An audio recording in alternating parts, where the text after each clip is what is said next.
guys, welcome to the Everett Silver Show. We have exciting guests as we do every week, and so I want to thank you so much for tuning in, and I'm always bringing it to you, so thanks so much for staying in tune with us. Stay connected. You're watching the Everett Silver Show.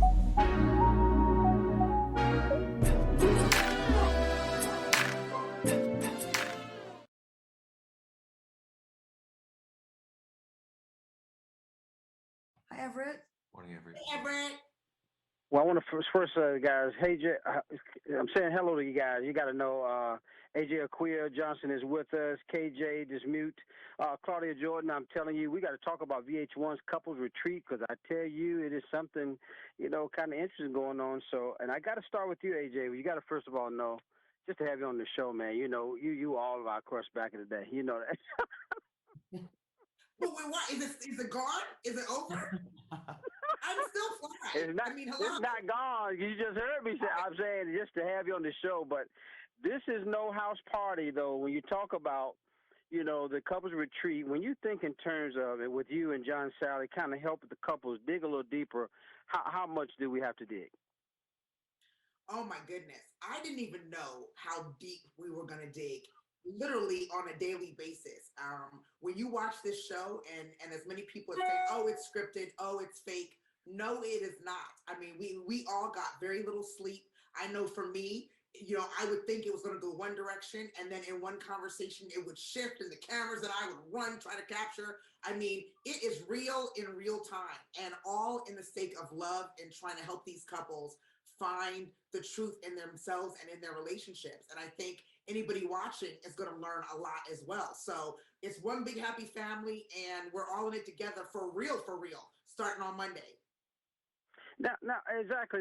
Now, Claudia, talk about how the challenges, though. You got to kind of, get your careers together. You got relationships. Talk about that because I know you and KJ, you got relationships, things going on in your careers. How hard is that to kind of juggle that? It wasn't really hard. I mean, COVID for us actually showed that we really get along.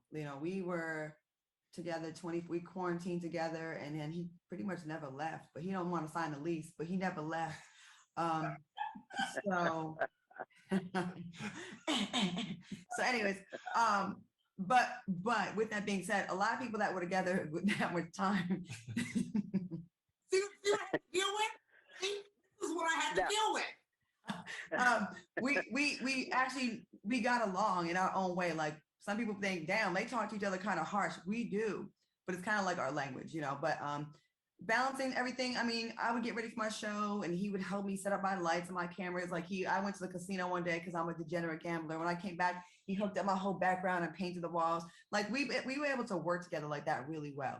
The issues is the spark. And I think a lot of people who've been together, I think the sparks are a lot of times in the beginning, and we needed some help to try to get that back or try to see if it was worth even trying to find that spark again. But as far as balancing career and relationship, that's never been hard. Not to me. Maybe ask him because he's the one that has to deal with me being gone all the time. I was going to say, KJ, it sounds like you guys may have found, what works for you. Yeah, we have. In the beginning, before COVID, it was a little challenging because she was gone to LA twice a week. So she was really only here a day or so. I had to go see my side dude. I thought I was the side dude. I'm kidding. I'm the side dude. Her LA guy is the main guy. So let's keep it straight, all right? Okay, I'm gonna be in the blogs now that I cheated on you with the LA side. Okay. All right, go ahead. Just joking. But now, listen now, AJ, we talking about issues as far as you're talking about mental health issues. You're talking about overcoming infidelity, navigating grief, losses. Spirituality there. How do you begin when you? I mean, I've seen some of the footage of it, and man, some folks they got so deep walking away from tables.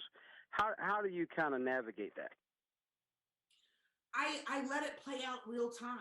I think in order for us to really get the real and the truth, I think there's a level of trust that has to be there. And so trust means you feel safe in living what's real for you. And so for me, if it's emotional, you have to let it be that. If it's funny, you have to let it be that. If somebody has to get up and walk away, you have to let that happen and then talk about why. Why is it something that you can't stay in? Why did you have to leave, literally, physically, that space? And we get to watch all of that. and it's called Couples Retreat, right? But I want to ask Claudia and KJ something because little things can be problems and people don't know it, which is where I come in. For example, KJ never been on TV. KJ never had an Instagram account, but he's in a relationship with somebody who had to admit they're addicted to Instagram and social media. Right. So, I mean, how does that work, right? Something that small. Instagram can mess up a lot of relationships. So we have to deal with that. We dealt with that this season. You guys, what do you do? How's that going now? How is that going? How is that going? How are things going now, KJ? Yeah. Inquiring minds want to know. Well, according to my phone, it says my screen time has been down the past week, so I haven't been on it as much. So keep in mind, see, this is what I'm talking about. Keep in mind, we filmed in September. So what you're getting ready to see starting Monday night, 9 o'clock, VH1, we're still in process, see? Instagram talks to me, and sometimes KJ is quiet. And so, it's fun. It's my hobby, just like you like going to Home Depot. Well, I got to tell you, all you guys from just your successes and Claudia, what you've done from being talk show host, model, and all from the Real Housewives of Atlanta, Celebrity Apprentice, and also your Outlaw with Claudia, your success there, and then KJ, your real estate agent, what you've done there in the U.S. Air Force, and then of course, AJ, I got to ask you though before we go, how in the world with you? I know you're actress, fitness trainer, life coach. Maybe I just answered the question, but we remember you from House Party Baby Boy. But how do you stay so fine? Are you flirting? I think so. I think so. I know, right? I try to cut down on the stress of my life. I try to surround myself with great people. I mean, the good thing even about this is that I think divinely, KJ and Claudia and I were in Ghana together. Not only on the same trip, we just happened to be there at the same time. We connected then. We already said that had to be a prequel for Couples Retreat because months later we were on the show together. So I just think it's about surrounding yourself with good, strong, supportive people. And making sure you know what happy is for your life and live only that. I mean, that's what you're watching all these years is I don't settle for less than happy, including my relationships. So Couples Retreat, that's why I'm here. I'm trying to help everybody find their happy. She stays fine because she's happy. She's not a hater. She's positive. She does for others. That beauty is on the inside, so it's gonna come out on the outside. So, and she stay in the gym. That part. Well, you said it best. What's on the inside does come out. Well, guys, you got to make sure you watch The Vacation with some of them. I mean, you got star-studded cast members that are there. Make sure VH1 Couples Retreat premieres Monday, May 16th, 9 p.m. on VH1. What a wonderful privilege to have AJ Johnson, also KJ Dismute, Claudia Jordan. Thank you guys so much for doing the show. I just appreciate you having me. Thanks for having us. Well, guys, thanks so much for tuning into the Everett Silver Show. Stay tuned. Don't turn that dial because we got more exciting guests right here on the Everett Silver Show. Be back in a moment.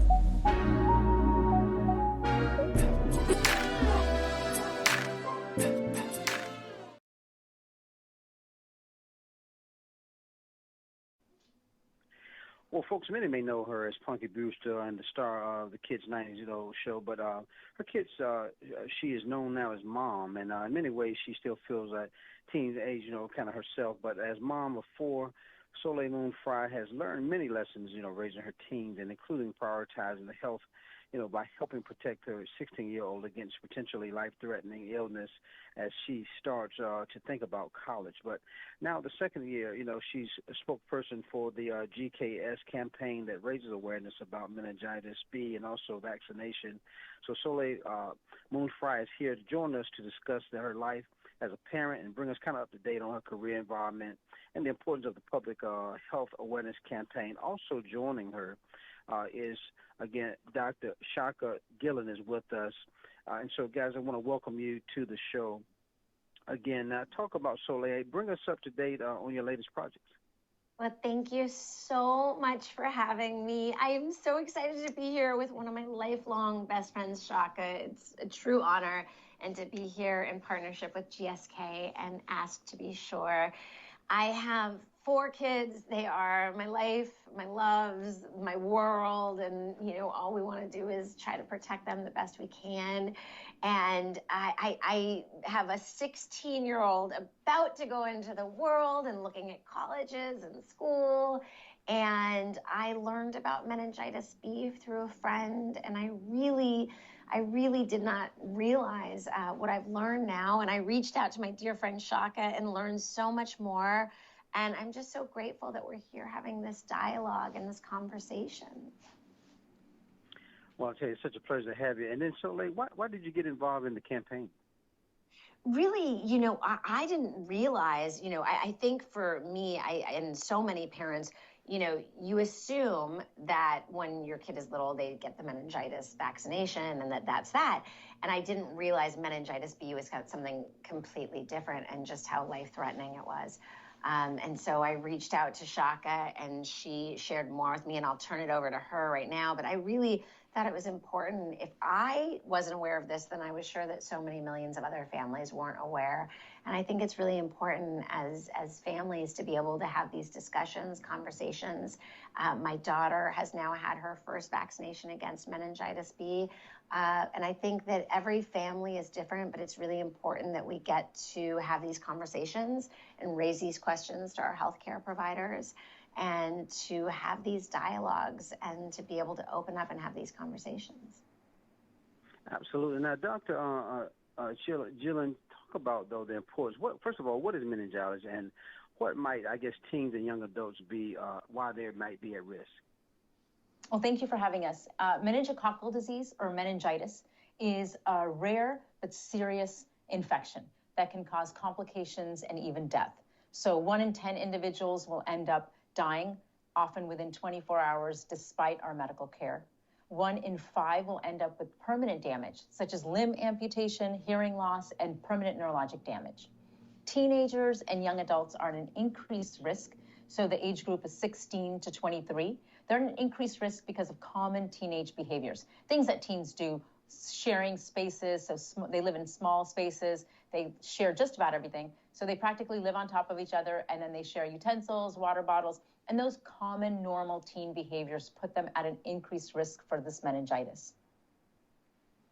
Now, Dr. Gillen, most teens and young adults already receive meningitis B vaccination. So what questions, I guess, should parents be asking their child's doctor, I should say? I think that most have not. No, they have not. Yeah, and I think that's where the confusion is. And I think that most people think that they've gotten the meningitis vaccination because it's something that they get as children. This is something completely different that actually affects 17 to 23-year-olds a great deal. And so that's, I think, one of the most important things is to realize that this is different. Exactly. This is exactly what Soleil is saying. And this is why we're here to provide awareness. So this is meningitis B. And meningitis B vaccination, it's been available since 2014, but in 2020, 7 out of 10 17-year-olds had not received 1 dose. 7 out of 10 had not received 1 dose. And one of the reasons why there's so much confusion is, as Soleil said, that parents think that they've already had meningitis vaccination. Well, there's actually 2 different meningitis vaccinations. One is against the serogroups ACW and Y, and that's given at an earlier age. And so parents think they've already had it, whereas meningitis B in the 16 to 23-year-olds, they haven't had that vaccination yet. And that's why we want people to be aware that this is not that vaccination. Most have not had this vaccination, and we want them to ask their healthcare provider, ask to be sure, talk to them, talk to your healthcare provider about meningitis B and meningitis B vaccination. This is why, Dr. Gillen, why I love to have shows like this to kind of, bring awareness to things. And then with that being said, Soleil, talk about what do you really want parents to know about meningitis? It's been such a incredible journey in talking to survivors. Patty, who lost her daughter the week of prom, and she's the founder of Meningitis B Action Project, and just you hear these stories, and it's heart-wrenching. And so I think for us to be able to have dialogues, for us to be able to advocate for our families, and to make the choice that's right for you. And so for me, I wanted to share the information that I learned because I really felt like if I didn't know about this, then there was probably a lot of other people that didn't as well. And so I love the opportunity to be able to ask doctors questions and be able to ask my pediatrician questions. And I know that I'm very fortunate that one of my lifelong best friends is a pediatrician. There's so many people that don't have that family member or friend that's a pediatrician. So to be able to go to asktobesure.com to learn more, to be able to talk to your healthcare provider, and then to make the choice that's right for your family. Well, I got to thank you, Soleil, for just using your platform for what you do to bring awareness as well. And again, Dr. Gillen, give that information. Where can we go again for further information? To asktobesure.com to get more information on meningitis B and meningitis B vaccination. What a pleasure to have pediatrician Dr. Shaka Gillen has been with us, and the wonderful Soleil Moon Frye has been with us. Thank you guys so much, and Soleil, for what you've been doing. Thank you. Appreciate you guys doing the show. Thank you. Thank you so much. Thank you. More guests coming your way. Don't touch that dial. I'll be back in a moment.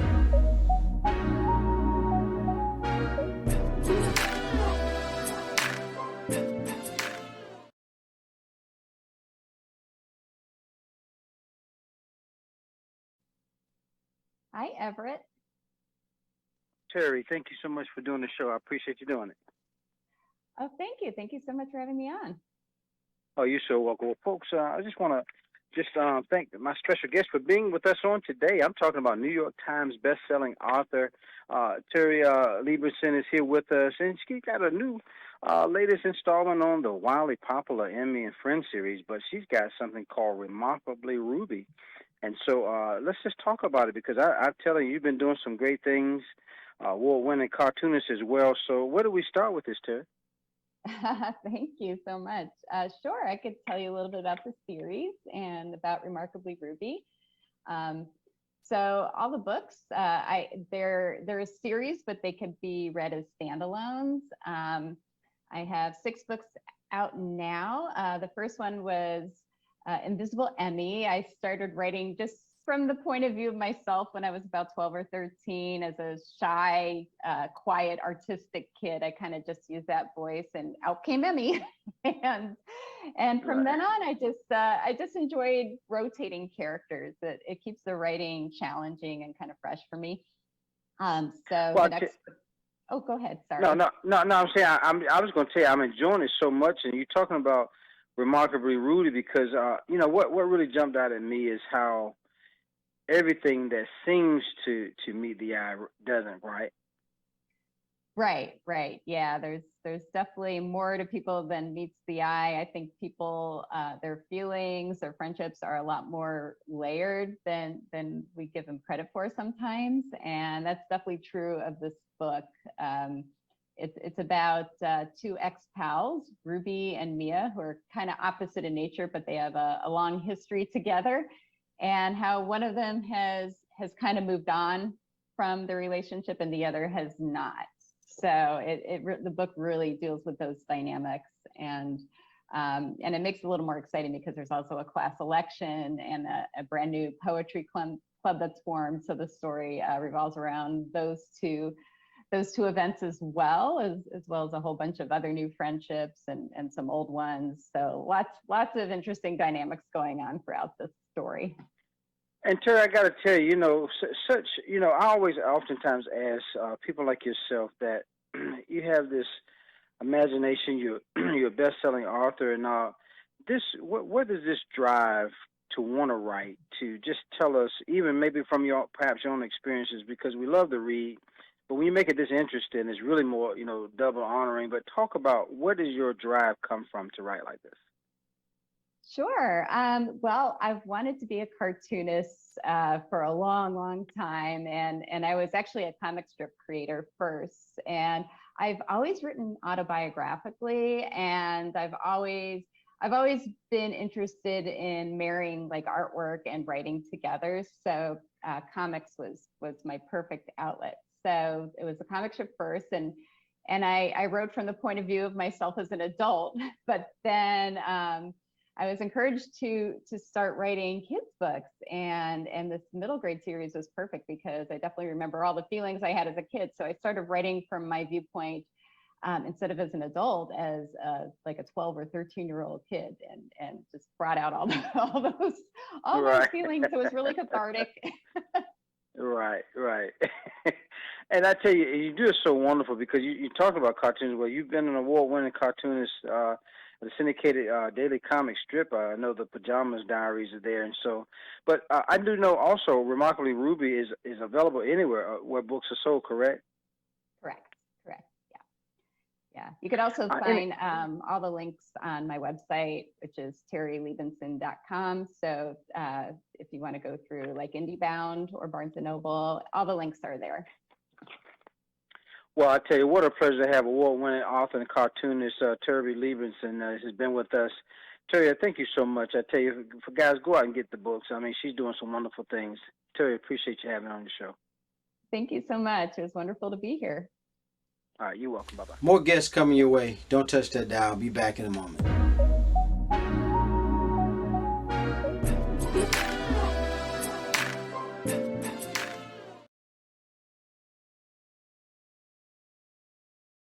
Well, folks, my special guest is with us. May is Mental Health Month, Awareness Month, and there's time to kind of increase awareness and support for the impact of mental health conditions. It's also important to note that some people living with mental health conditions may also experience, some other chronic types of conditions. But I have the wonderful pleasure of talking again to Dr.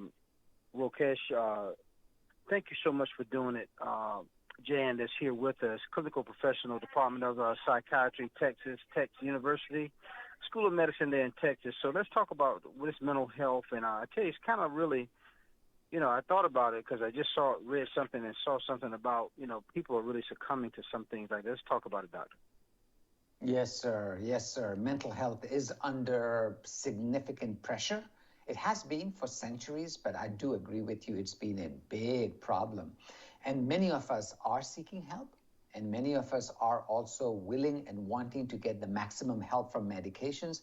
And tardive dyskinesia is a condition that can be associated with certain medications we human beings take with antipsychotic medications that we often use to treat conditions like schizophrenia or bipolar disorder or major depression.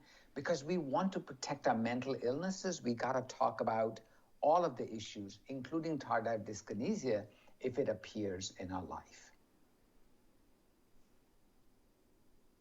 Now, Doctor, can you tell us more about TD and, what are some of the symptoms? Yeah, I'll be happy to, Everett. I think the more we talk about it, the better off we are. And I really would like to thank Neurocrine Biosciences for sponsoring this conversation so that we can talk about it in detail. So what is it? So it is an abnormal, so it's not normal, excess body movements that happen as a result of what I just shared with you earlier. And they often appear on the face. It can be like this, puckering or grimacing. It can be excess blinking. It can be the tongue, when an organ I think I have full control over. But in tardive dyskinesia, it can have a life of its own, jump around in my mouth, etc., and my hands.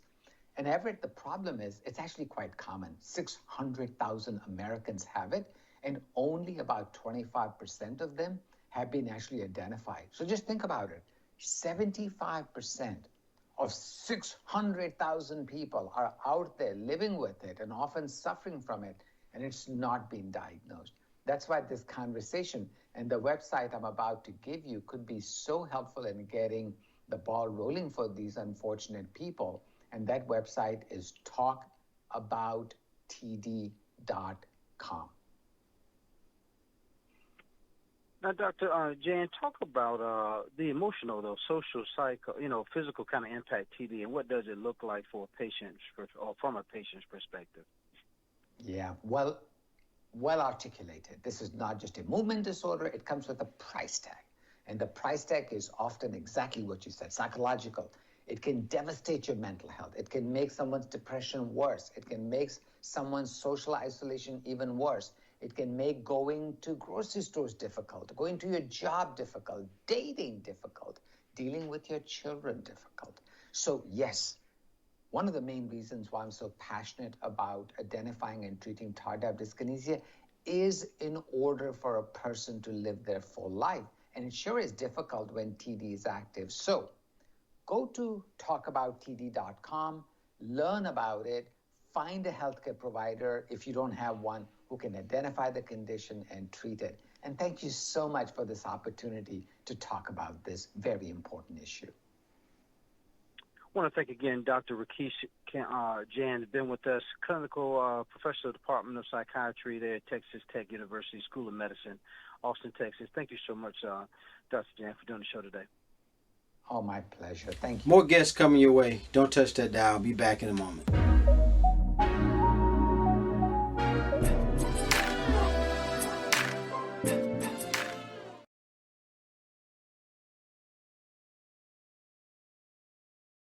Hey, Wilmer. Hi. Thank you so much for doing the show today. I appreciate having you. No, my pleasure to be here. Thank you. Well, folks, actor Wilmer Valderrama is here with us. Join us for that annual Red Nose Day fundraiser. I believe this is what we're doing, right? Yes, sir. All right, and so I thank you so much for actor, producer, activist. Many of us remember that 70s show, NCIS, Handy Mandy, and Enchanto. Well, tell us a little more about the Red Nose Day. So Red Nose Days is a campaign. It's exclusive to Walgreens, right? It's a fundraiser campaign run by the nonprofit organization Comic Relief US. It's dedicated to help end the cycle of child poverty and ensure a healthy future for all children. It's a campaign that's been around for about 8 years in a row. The Red Nose is finally back in stores, right? It took a 2-year hiatus where it was a digital campaign due to the pandemic. But customers now can, go to any store and purchase a Red Nose for $1. And they can donate any cash of any amount in stores or online. It's a campaign that's really important, as we know that the pandemic hits a lot of families in many ways, and our children, and also all the relevant ways. And I think that being part of this conversation right now is an exciting one. The Red Nose campaign is a very simple and easy way to get in that conversation and help, create a pave a road for young children. But donations are also accepted online, right? So you can go to walgreens.com/rednoseday, which unlocks a Red Nose filter, and you can participate on Facebook or Instagram as well. And Wilmer, anything new this year on Red Nose? Yeah, absolutely. I mean, the two things, right? The one thing, which is the big one, is that we're back in stores. You can finally go to any Walgreens and you can get your Red Nose. And then the other one is that you can go online, walgreens.com/rednoseday, and then use a filter, a Red Nose filter on Facebook and Instagram, and you can, join everyone and be part of this national campaign. But it is a beautiful campaign. It is a fun one too, and very easy to participate. And by the way, the nose is actually really nice. It's not one of those foamy ones. It's like actually a really nice nose. So I feel like I really came up with my $1, Well, I tell you, I mean, it's awesome. But then I know this partnership means a lot to you. I know because I've seen they raise over more than $275 million to help children in poverty, right? That's the goal, correct? Yes, it is. And it's very personal, right? It's very personal. As a young child, where I remember my humble start. My family sacrificed so much just so I could have the education, just so I could get started. Now having a 14-month-old daughter, I reflect on what all the children may be going right now. And I'm very proud to be part of this Red Nose Day and what it represents, and remind us that, for a little, we can really be part of a lot.